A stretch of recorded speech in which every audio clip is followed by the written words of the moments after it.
Miniature Market has thousands of board games at discounted prices. Click the direct link below to see all of those discounted games. Hello my friends, today we're going to be out in nature gathering all sorts of little things to make interesting creatures looking like pixies. Today we are playing this little card game called Pixies. Let me show you how it's played. I'll see you on the other side.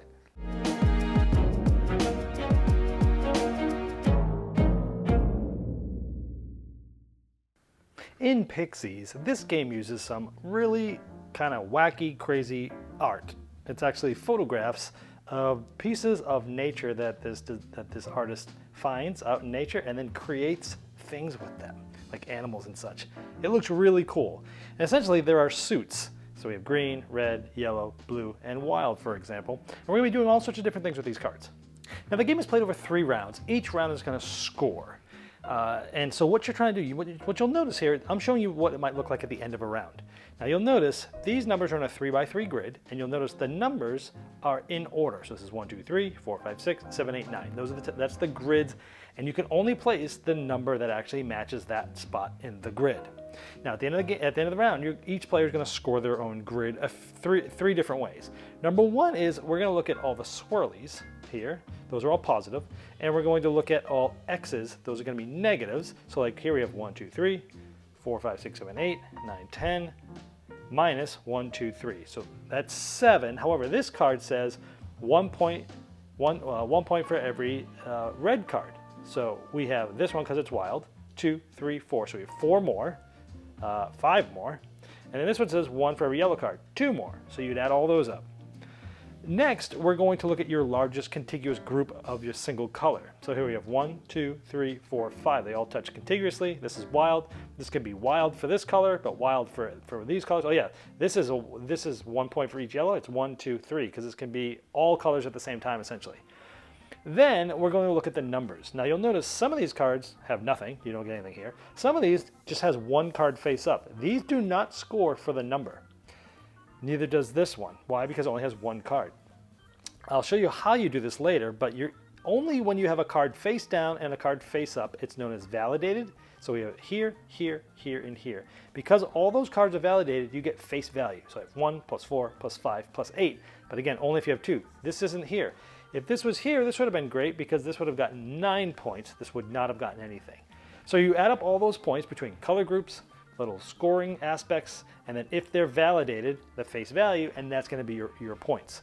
Now, each of these cards here, the group, 1, 2, 3, 4, 5 of these, that is going to get scored depending on the round. The first round, each of the biggest ones in your group are worth 2 points. So it'd be 2, 4, 6, 8, 10. In the second round, they're worth 3 points, and in the third round, they're worth 4 points.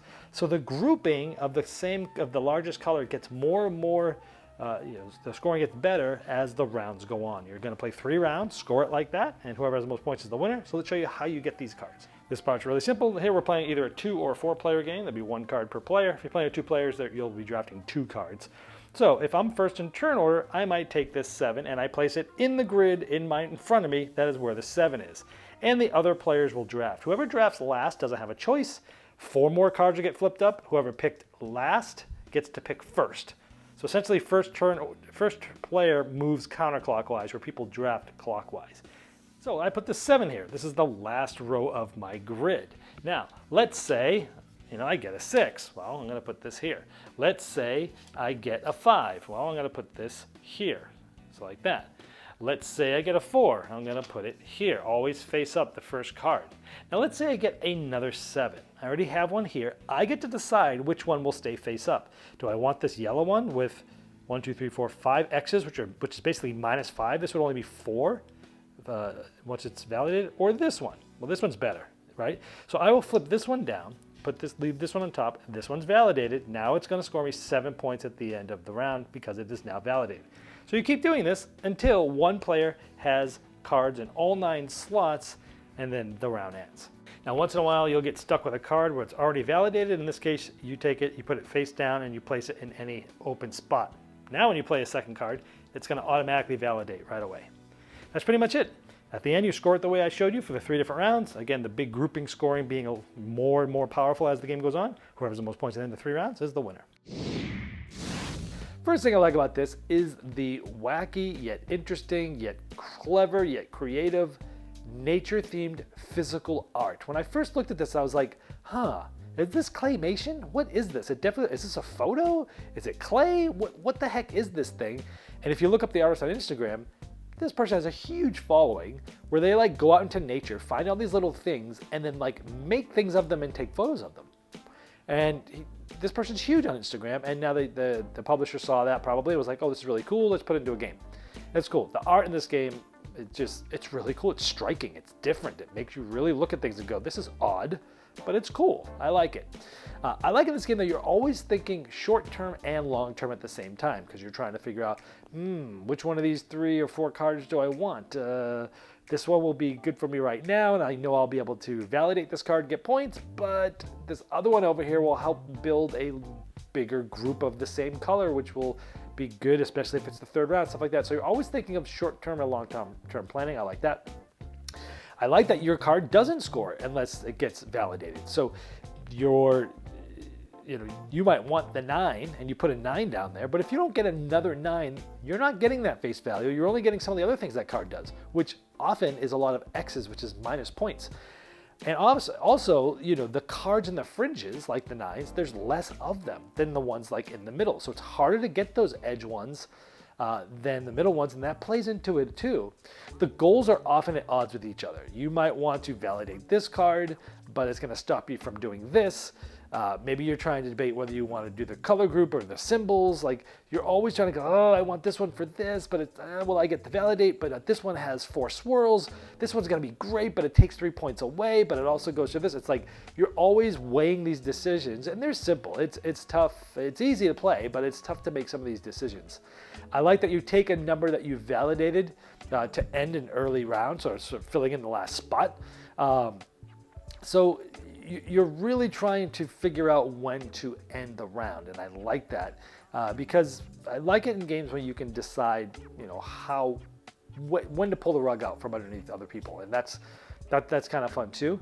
I like that you need to watch, because of that, you need to watch where other players can end a round, and that's important because you need to be able to look, oh, you know what, they might be able, especially when the flop comes up and you're like, I'm picking before them. If I leave them this card, they can end the round, and they likely will. So I'm not going to leave them that. I'm going to take that card, even though it's not the best thing, because I do want one more round, stuff like that.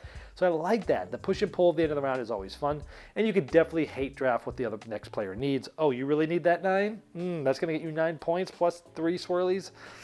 Nope, I'm taking it. Even though I don't really need it, it's going to stop you from getting it, and so you can do that as well. So overall, I enjoyed this little game. It's interesting because it's one of those games that you can play casually, just chatting it up, hanging out with your buddies, doing this and that, and there's just enough going on that you're engaged, you've got tough thoughts, but then in between those little moments of thinking and stuff, it's a very sort of a lighter filler game that you can just kind of chat up, catch up with your buddies while you're playing, but at the same time, you still have something interesting to sort of chew on. The negative side of things, the only thing I really didn't like about the game was something that other people did like.